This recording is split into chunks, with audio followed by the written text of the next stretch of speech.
Hi friends, मी Parshuram S P foundation या educational YouTube चॅनलवरती पुन्हा एकदा मी तुमचं स्वागत करतो. आज आपण पाहणार आहोत इयत्ता 10वीचा सायन्स पार्ट सेकंडमधील chapter number 2 life process in living organism part 2. याच्यामध्ये आपला फर्स्ट जो पॉईंट आहे living organisms and life process. तर आता फर्स्ट आपण पाहूया what is the meaning of life process.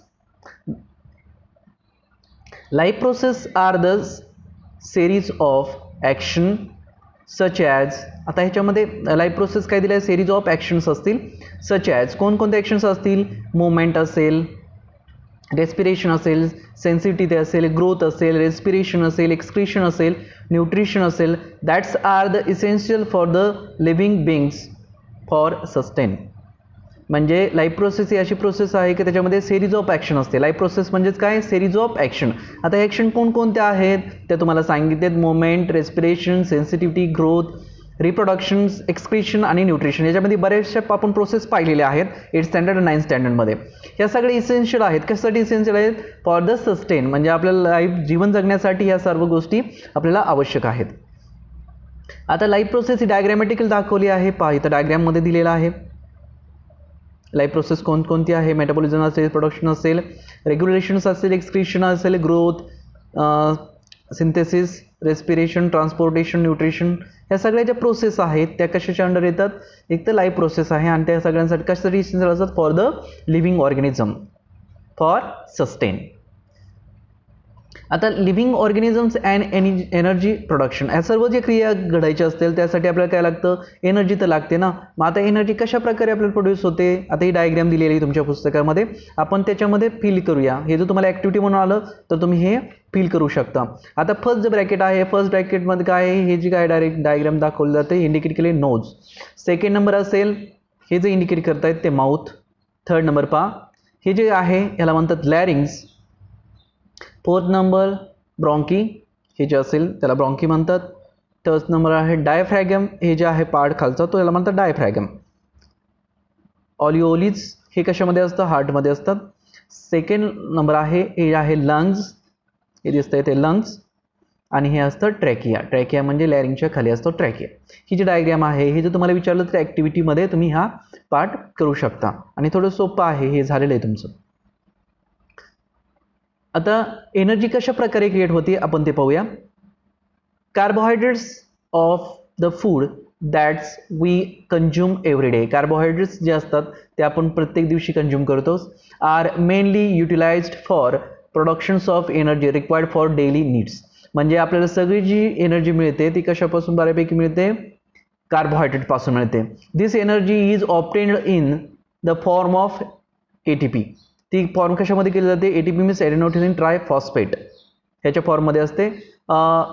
For this purpose glucose अ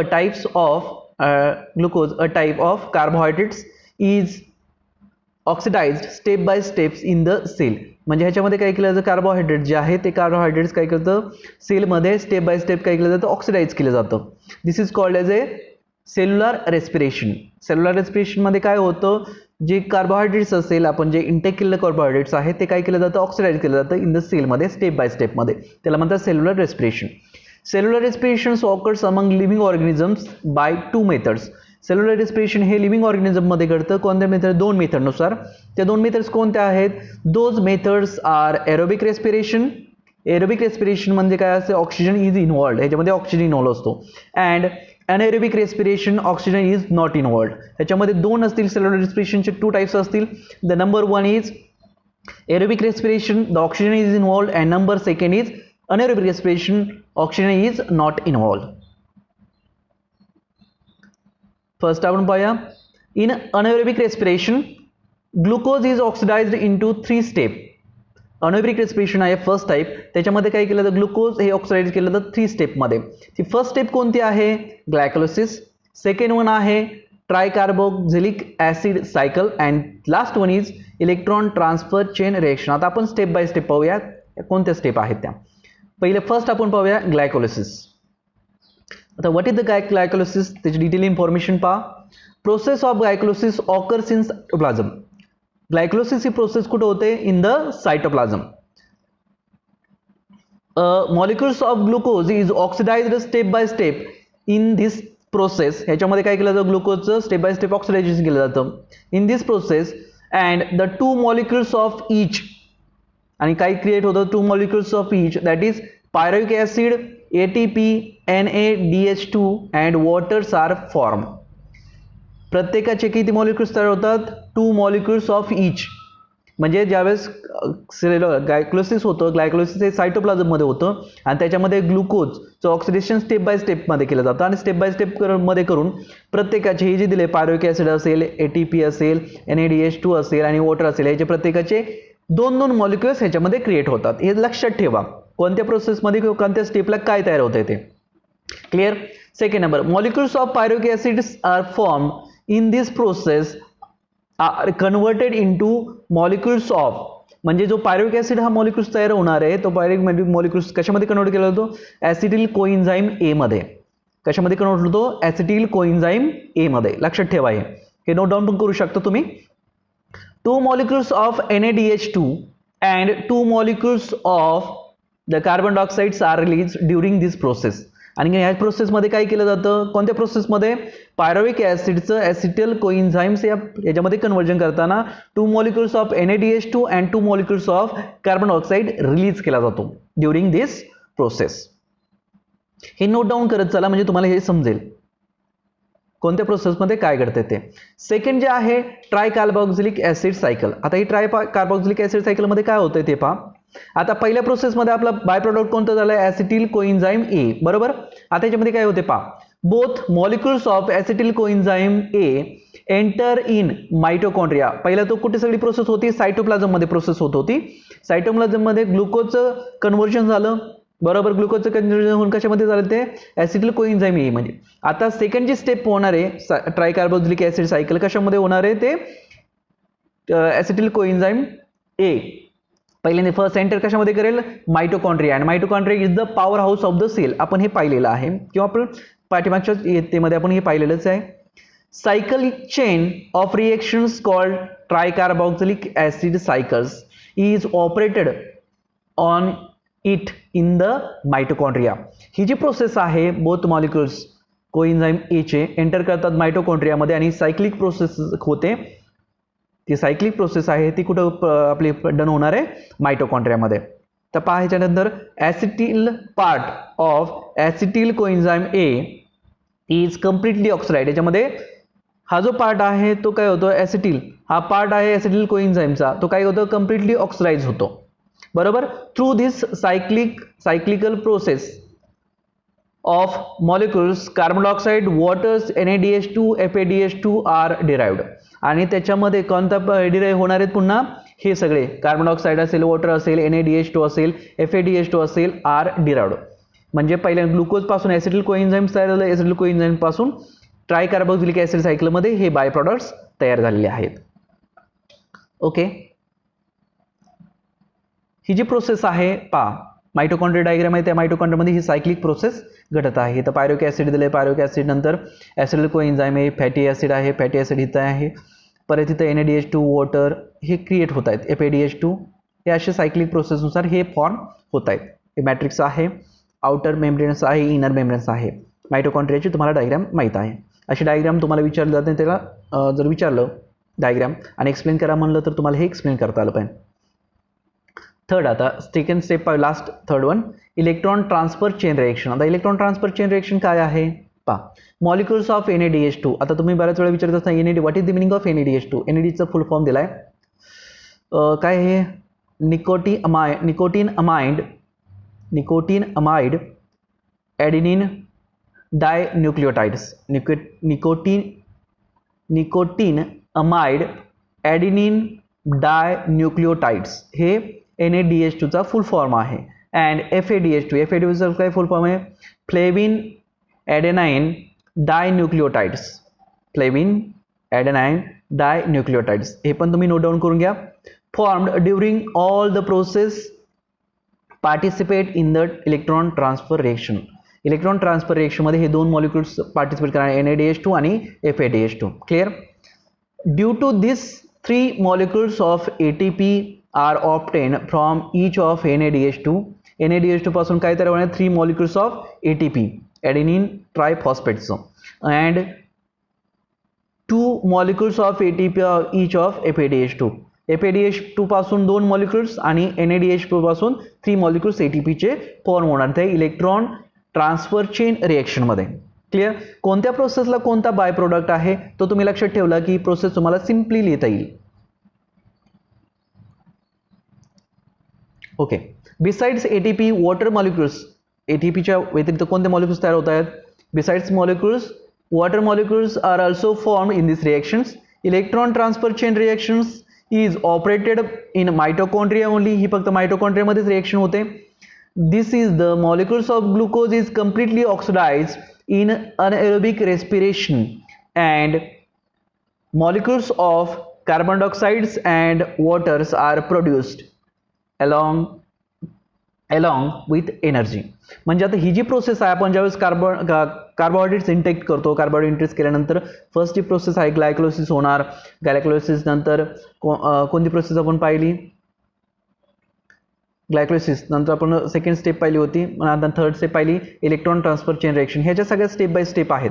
त्या स्टेप बाय स्टेप होता. लास्टला बाय प्रोडक्ट. आता आपण ज्यावेळेस फूड इंटेक करतो, फूड इंटेक केल्यानंतर आपला बाय प्रोडक्ट असतो कार्बन डायऑक्साईड, बरोबर. कार्बन डायऑक्साईड आणि वॉटर्स आपण काय करतोय बॉडीमधून रिलीज करत असतो. ऑक्सिजन आपण जे घेतो सगळी प्रोसेस झाल्यानंतर आपल्याकडे काय मिळतं? कार्बन डायऑक्साईड आपण ज्यावेळेस इयरद्वारे बाहेर सोडतो, नोजद्वारे, आणि वॉटर हे आपण एक्सक्रिटरी सिस्टीमद्वारे रिलीज करत असतो. कोणताही बाय प्रोडक्ट आपण बाहेर सोडत नाही. म्हणजे हे लास्टचे बाय प्रोडक्ट आहेत सगळं कम्प्लिटली ऑक्सिडाइज झाल्यानंतर.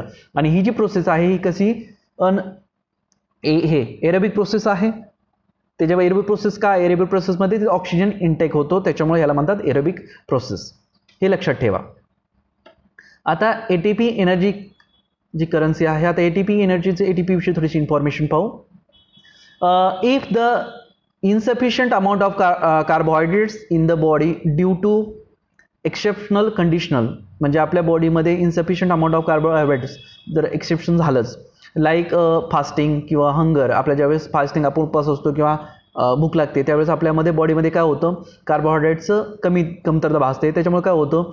The lipids and proteins are used for energy productions. ज्यावेळेस आपल्याला भूक लागते किंवा आपल्याला फास्टिंग आपलं चालू असतं त्यावेळेस आपण कार्बोहायड्रेट इंटेक करत नाही, आणि कार्बोहायड्रेट इंटेक करत नाही त्यावेळेस आपल्या बॉडीची जी एनर्जीची गरज आहे ती कोण भागवतं? तर हे 2 प्रोडक्ट आहेत. कोणते? पहा, लिपिड्स अँड प्रोटीन्स. आपल्या बॉडीमध्ये जे स्टोअर झालेले लिपिड्स आणि प्रोटीन्स आहेत ते काय करतात? ती एनर्जी क्रिएट करण्याचं काम करतात. ज्यावेळेस कार्बोहायड्रेट्स आपल्या बॉडीमध्ये एंटर होत नाही त्यावेळेस आपण ज्यावेळेस फास्टिंग करत होतो किंवा हंगर आपल्याला भूक लागलेली असते त्यावेळेस आपल्याला फूड आपण इंटेक करत नाही त्यावेळेस आपल्याकडे कार्बोहायड्रेट्सचं प्रमाण कमी होतं, आणि कार्बोहायड्रेट्स आपल्या बॉडीमध्ये सगळ्यात जास्त एनर्जी क्रिएट करतात. परंतु ज्यावेळेस आपले कार्बोहायड्रेट्स आपण फास्टिंग करत असतो त्यावेळेस आपल्या बॉडीमध्ये कार्बोहायड्रेट जात नाही. मग आपल्या बॉडीला एनर्जीची गरज कशी भागवली जाणार? ती ह्या 2 कंडिशननुसार. कोणत्या? लिपिड्स आणि प्रोटीननुसार. In this case lipids they are converted into the fatty acid. Lipid जे आहेत ते आपल्या बॉडीमध्ये फॅटी ॲसिडमध्ये कन्वर्ट केलं जातं, whereas proteins are converted into amino acids. आणि ह्या प्रोसेसमध्ये आपल्या बॉडीमध्ये जे असणारे लिपिड्स आणि प्रोटीन्स आहे त्याचं युटिलायझेशन केलं जातं, आणि त्याच्यामध्ये काय होतं? लिपिडचं कन्व्हर्जन फॅटी ॲसिडमध्ये केलं जातं आणि प्रोटीनचं कन्व्हर्जन कशामध्ये केलं जातं? Amino acids. Fatty acids and amino acids are converted into acetyl coenzymes. म्हणजे आपली सगळी प्रोसेस पुन्हा चालू होईल. ज्यावेळेस कार्बोहायड्रेटचं कन्व्हर्जन कशामध्ये केलं जात होतं? त्या प्रोसेस एरोबिकमध्ये ॲसिटिल कोएन्झाइम. परंतु आता इथं आपल्याला कार्बोहायड्रेट्स इंटेक करत नाही त्यावेळेस कशाचं कन्व्हर्जन? फॅटी ॲसिड आणि अमिनो ॲसिड पासून रिएक्शन करून त्याचं कन्व्हर्जन कशामध्ये केलं जातं? Acetyl coenzymes. And energy obtained through the complete oxidation by acetyl coenzymes by the process of the Krebs cycle in mitochondria. ही जी प्रोसेस आहे सर्व कशामध्ये होते? याला म्हणतात क्रेब्स सायकल्स इन मायटोकॉन्ड्रियामध्ये होते. मग लक्षात ठेवा, ज्यावेळेस आपल्या बॉडीमध्ये आपण कार्बोहायड्रेट इंटेक करतो त्यावेळेस त्याचं कन्व्हर्जन ॲसिटिल कोएन्झाइममध्ये केलं जातं, आणि तिन्ही स्टेपमध्ये त्याची प्रोसेस करून कार्बन डायऑक्साईड आणि ऑक्सिजन हा बाय प्रोडक्ट केला जातो. कार्बन डायऑक्साईड आणि वॉटर बाय प्रोडक्ट म्हणून केला जातो आणि बॉडीमध्ये एनर्जी क्रिएट केली जाते. ज्यावेळेस आपण फास्टिंगच्या प्रोसेसमध्ये असू किंवा आपण हंगरमध्ये असू, म्हणजे भूक लागलेली असेल, त्यावेळेस आपल्या बॉडीमध्ये जे असतं कोणतं? लिपिड्स आणि प्रोटीन्स. त्या लिपिड्स आणि प्रोटीन्सचं कन्व्हर्जन कशामध्ये केलं जातं? ॲसिटिल कोएन्झाइम्स, आणि नंतर ती पूर्ण सायकल मायटोकॉन्ड्रियामध्ये कन्वर्ट केली जाते आणि त्याच्यापासून एनर्जी आपल्या बॉडीला क्रिएट होते. लक्षात राहिलं. म्हणजे जर आपल्या बॉडीमध्ये फास्ट राहिलं तरी आपल्या बॉडी आपोआपच काय करत असते, तशी सिस्टीम आहे ती काय तयार करेल, एनर्जी क्रिएट करेल. ओके, आता हे तुम्हाला बऱ्यापैकी समजलंच असेल. आता हे एटीपी कन्व्हर्जन कसं होतं ते पहा. ही अशी डायग्राम आहे, तुमच्या पुस्तकामध्ये पण आहे. ही अशा प्रकारे एनर्जी रिलीज होते. ही अशी डायग्राम्स आहे एटीपी कन्व्हर्जनची. ओके, सेकंड पॉइंट आहे energy productions in micro organisms through anaerobic respiration. आता अनएरोबिक रेस्पिरेशन मध्ये काय होणार आहे, ऑक्सिजनचा संबंध येणार नाहीये. त्याच्यामध्ये एनर्जी प्रोडक्शन कसं होतं मायक्रो ऑर्गॅनिझम मध्ये ते आपल्याला पाहायचं आहे. पहा, some organisms cannot live in the presence of oxygen. For example, many bacteria असतील. Such living organisms have to perform anaerobic respirations for the energy production. म्हणजे त्याला कोणत्या तरी प्रकारचं हे तर करावं लागेल ना, रेस्पिरेशन तर व्हावं लागेल. मग रेस्पिरेशन कसं होतं, विदाउट ऑक्सिजन. मग विदाउट ऑक्सिजन म्हणजे त्याला म्हणतात अनएरोबिक रेस्पिरेशन. मग त्यांच्या बॉडीमध्ये एनर्जी तर लागेल ना स्टेबल राहण्यासाठी. मग ते कोणत्या पद्धतीने करतात, अनएरोबिक रेस्पिरेशन. मग ते काय आहे पहा. Glycolysis and fermentations are two steps of anaerobic respiration. आपण जसं रेस्पिरेशन जे आहे, एरोबिक रेस्पिरेशन कसं होतं ते पाहिलं. आता अनएरोबिक रेस्पिरेशनसाठी दोन स्टेप आहेत. ते कसं आहे, एक ग्लायकोलिसिस आणि फर्मेंटेशन, या दोन प्रोसेस आहेत. एरोबिक रेस्पिरेशनसाठी वेगळं आणि अनएरोबिक रेस्पिरेशनसाठी वेगळं. आता ग्लायकोलिसिस काय आहे पहा. Glycolysis is incompletely oxidized and less amount of energy is obtained in this type of respiration. Glycolysis या प्रोसेस मध्ये काय होणार आहे, इनकम्प्लीट ऑक्सिडायझेशन होणार आणि त्याच्यामुळे लेस अमाऊंट ऑफ एनर्जी क्रिएट होणार आहे. Pyruvic acids produced through glycolysis. Pyruvic acid काय प्रोड्यूस होतं ग्लायकोलिसिस प्रोसेसमध्ये. पायरुविक ऍसिड जे प्रोड्यूस झालंय ते काय होतं, produce through glycolysis is converted into other organic acids or alcohols with the help of some enzymes. In this process it is called as a fermentations. Pyruvic acid जे आहे glycolysis process नुसार काय केलं जातं, एखाद्या ऍसिड मध्ये, organic acid मध्ये आणि अल्कोहोल्स मध्ये कन्वर्ट केलं जातं, बरोबर, अनएरोबिक रेस्पिरेशन मध्ये. आणि ह्याचंच काय यूज केलं जातं, एन्झाईम्स मध्ये काही वेगवेगळे एन्झाईम्स आहेत त्याची एन्झाईमच्या मदतीने केलं जातं. आणि ही जी सगळी प्रोसेस आहे ह्या सगळ्या प्रोसेसला काय म्हणतात, फर्मेंटेशन्स. Clear. Second out pa, some higher plants, animals and aerobic microorganisms also perform anaerobic respiration instead of aerobic respirations if there is duplications of oxygen levels in the surrounding. असे काही ॲनिमल्स आहेत ते काय करतात, प्लांट्स आणि animals आहेत ते aerobic micro organisms आहेत पण ते अनएरोबिक रेस्पिरेशन परफॉर्म करतात. कशा जागेवर, एरोबिक रेस्पिरेशनच्या जागेवरती. फॉर एक्झाम्पल दिलेलं आहे, सीड परफॉर्म्स अनएरोबिक रेस्पिरेशन. बरोबर, सीड काय करतात, अनएरोबिक रेस्पिरेशन करतात कारण ते जमिनीच्या खाली गाडलेले गेलेले असतात.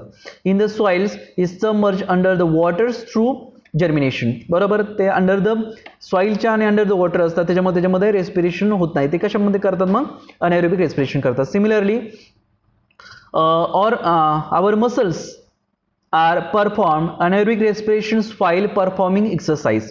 ज्यावेळेस आपल्या बॉडीमध्ये आपण ऑक्सिजन घेत असतो नॉर्मल कंडिशनला त्यावेळेस आपण आपण कोणती एरोबिक रेस्पिरेशनच करतो, त्यामुळे आपल्या बॉडी एनर्जी क्रिएट करते. परंतु ज्यावेळेस आपण एक्सरसाइज परफॉर्म करत असतो त्यावेळेस आपल्या बॉडीमध्ये कोणती प्रोसेस होत असते, अनएरोबिक रेस्पिरेशन चालली असते. आपल्या सगळ्या सेलला ऑक्सिजन पुरवला जात नाही. मग आता ते काय केलं, अनएरोबिक रेस्पिरेशन प्रोसेस केलं. Due to this process less amount of energy is produce.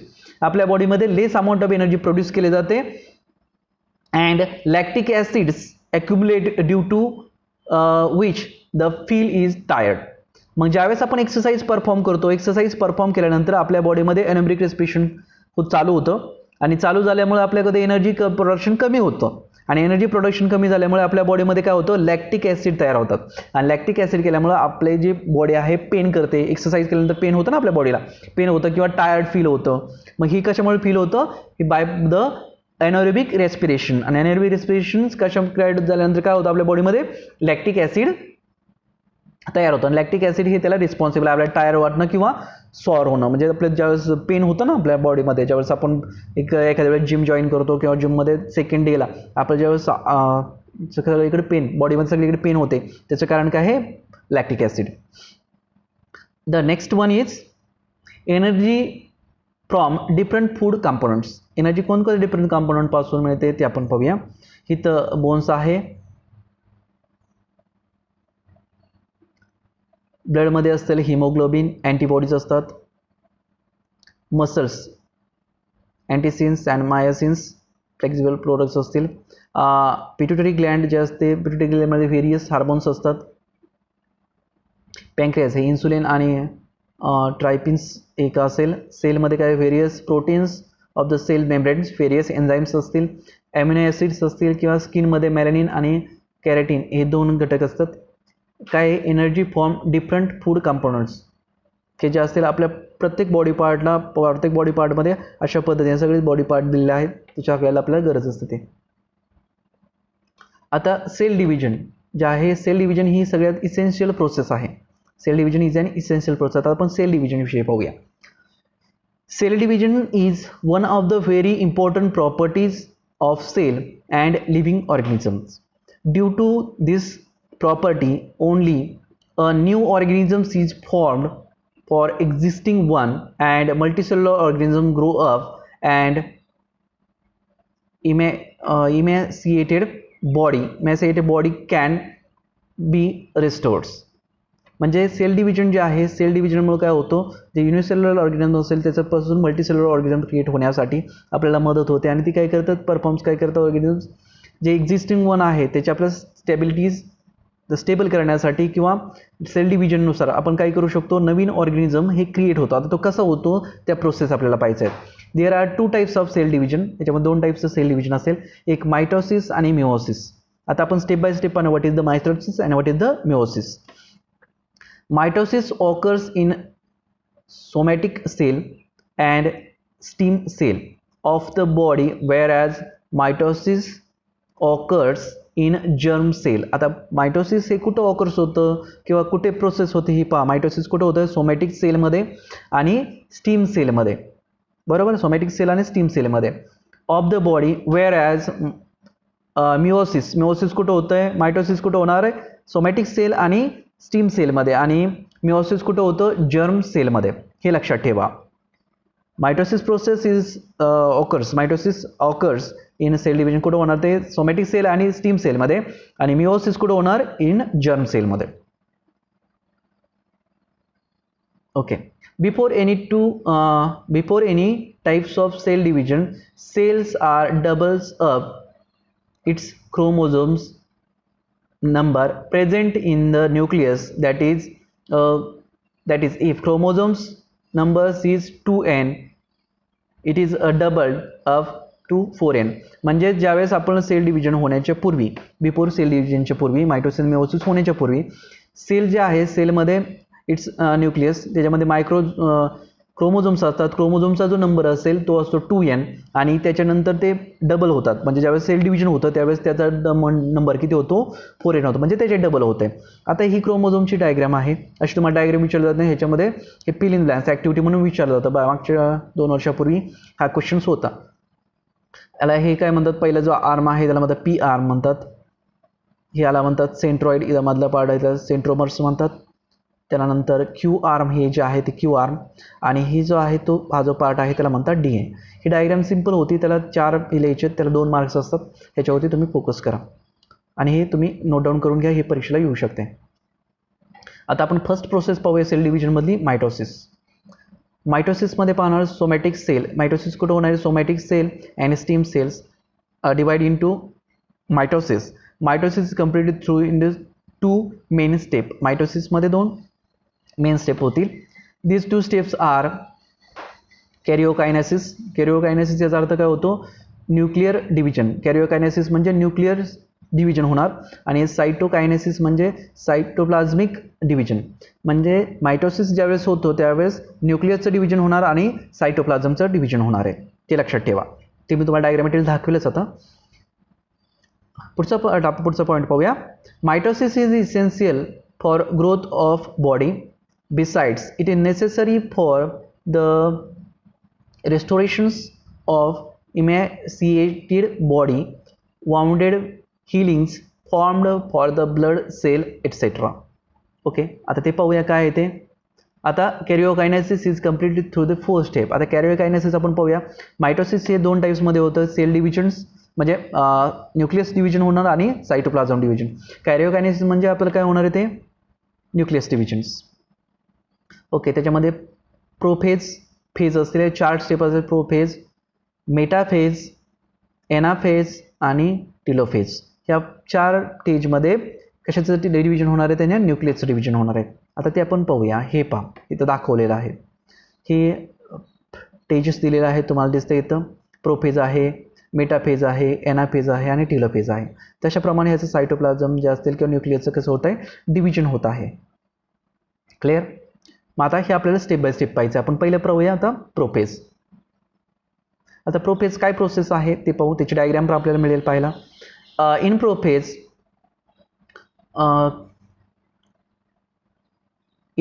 conditions of basically thin thread like chromosomes starts. Due to this they becomes short and thick and they start appear along with their pairs of sister chromatids and centrioles. Duplicate of each centrioles moves to opposite poles and the cell nuclear membrane and nucleus starts to disappear. आता याचं meaning सांगतो diagram नुसारच.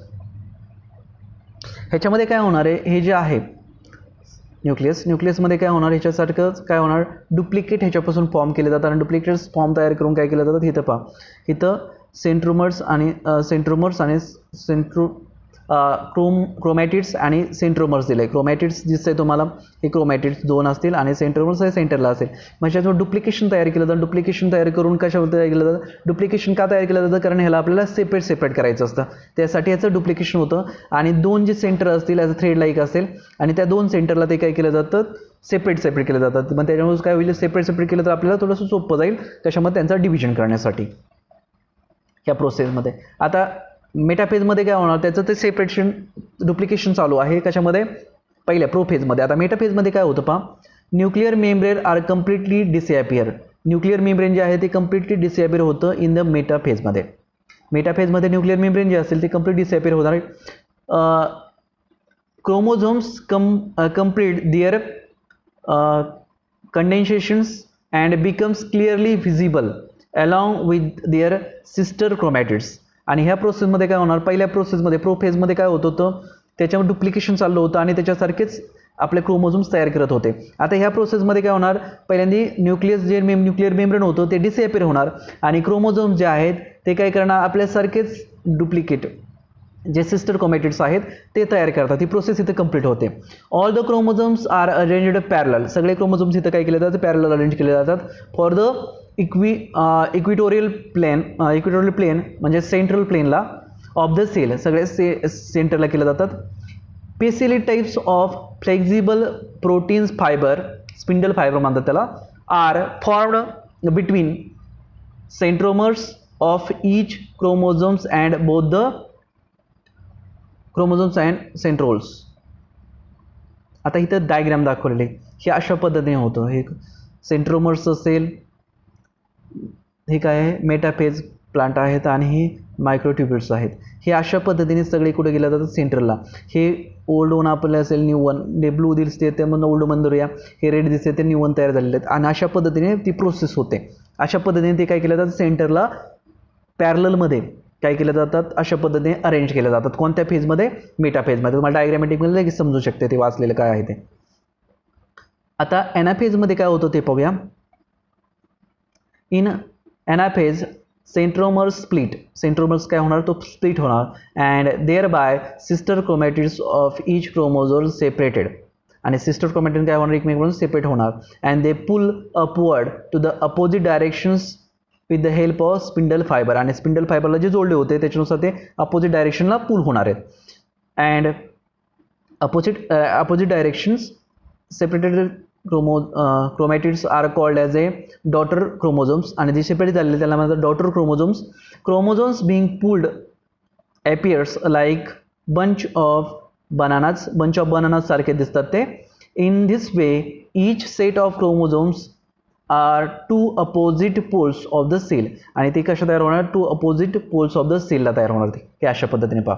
हे जे आहेत ते separate होतात इथं, आणि सेपरेट झाल्यानंतर हे बंच ऑफ बनाना सारखे दिसतात, आणि अपोजिट पोल आहे, इथलचा पोल आणि हातालचा पोल, हे खालची इकडे येणार आणि हे इकडे जाणार एनाफेजमध्ये. काय ते प्रोसेस कुठं होणार, प्रोफेजमध्ये तयार व्हायला ना डुप्लिकेट, डुप्लिकेट नंतर मेटाफेजमध्ये ते काय येणार, त्याचं न्यूक्लियस मेम्ब्रेन कट होणार, म्हणजे स्प्लिटिंग होणार, आणि ते ह्याच्यामध्ये काय होणार, ते अशा पद्धतीने बंडल्समध्ये ग्रुपमध्ये ते जॉईन होतील, आणि एनाफेजमध्ये ते काय जे होतील ते काय होणार आहे, सेपरेट सेपरेट होणार आहेत. आणि लास्ट जे आहे टीलोफेजमध्ये ते काय होते पाहता, the chromosomes which have reach the opposite poles, मग रीच काय होणार, ते अपोजिट पोलला सेपरेट सेपरेट झाले की ते अपोजिट पोलला रीच होणार आहेत of the cell, now starts to decondense, due to which they again becomes thread like thin and invisible. Nuclear membranes is formed around each set of chromosomes reached at poles. Thus two daughter nuclei are formed in the cell. Nucleolus also appears in such daughter cell and spindle fibers are completely disappear. म्हणजे ह्याच्यामध्ये काय होणार आहे पाहता, diagram दिलेली आहे, ह्याच्यामध्ये काय होणार, ज्यावेळेस हे असं तयार झालं, हा सेपरेट पोल होता ना, हा सेपरेट पोल होता, ह्याच्यामध्ये सेपरेट न्यूक्लियस तयार व्हायला सुरुवात होणार आहे, आणि ते एकमेकांपासून सेपरेट पोलला अट्रॅक्ट होतील. काय in this way karyokinesis completes and cytokinesis begins. ह्या ठिकाणी काय होणार, एकाच न्यूक्लियस जे सेल मेम्ब्रेन होतं त्याच्यामध्ये काय झाले, दोन तयार झालेत, बरोबर, ह्याच्यामध्ये दोन तयार झालेत, आणि आपल्यामध्ये कॅरिओकायनेसिस ही प्रोसेस कंप्लीट झाली, आणि आता सायटोकायनेसिस प्रोसेस बिगिन झाली. The cytoplasm divides into cytokinesis, and two new cells are form, दिसतंय तुम्हाला इथं, two new cells are form which is called as a daughter cell, आणि ह्याला काय म्हणतात, daughter cell. This process is notch in forms of equatorial plane of the cell which depends gradually and thereby two new cells are formed. However, in this case plant cell instead of notch and cell plates are formed exactly. म्हणजे अशा पद्धतीने दोन, फक्त काय होतं लक्षात ठेवा, ही process आहे निम्मेपर्यंत आली तर कॅरिओकायनेसिस आणि सायटोकायनेसिसमध्ये ह्याच्या दोन सेल, डॉटर सेल क्रिएट होतात. आता आपण पाहिली मायटोसिस प्रोसेस. आता मिओसिस प्रोसेस काय आहे ती पहा. मिओसिस प्रोसेस अशी आहे,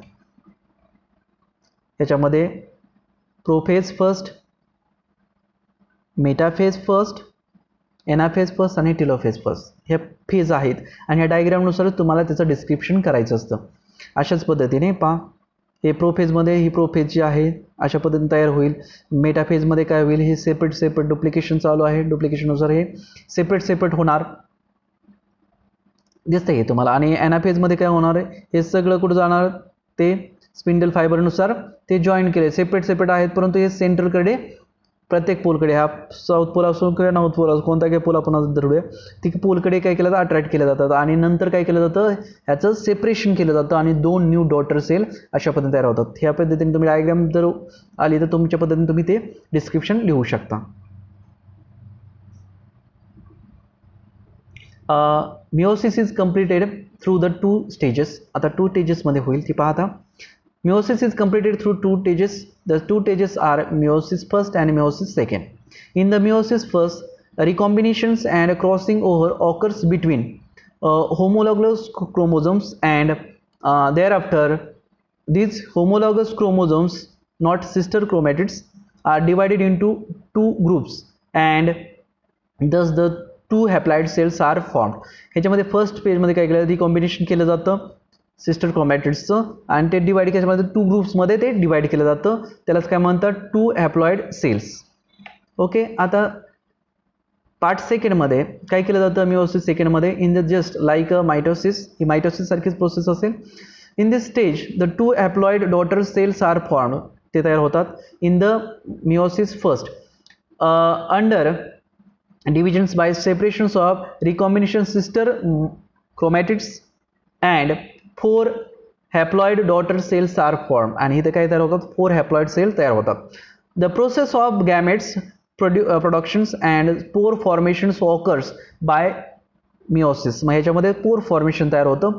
in this types of cell division 4 haploid n दिलंय numbers of daughter cells are form from 1 diploid cell. एका डिप्लॉइड सेल पासून जी डिप्लॉइड सेल तयार झाली त्या सेल पासून 4 हॅप्लॉइड सेल तयार होणार आहेत. During this cell division crossover occurs between the homologous chromosomes and thereby genetic recombinations occurs. आणि या ठिकाणी genetic recombination occurs होतो. Due to this process all the 4 daughter cells are genetically different from parent cell and from each other two. म्हणजे ह्याच्यामध्ये जे तयार होणारे cells आहेत त्या पॅरेंटपासूनही डिफरंट असतात. पॅरेंटसारख्या दिसत नाही, पॅरेंटसारख्या दिसत नाही म्हणजे त्याच्यापासून डिफरंट असतील आणि ते स्वतःपासून एकमेकांपासून पण डिफरंट दिसतात. म्हणजे सगळे ते डिफरंट असतील.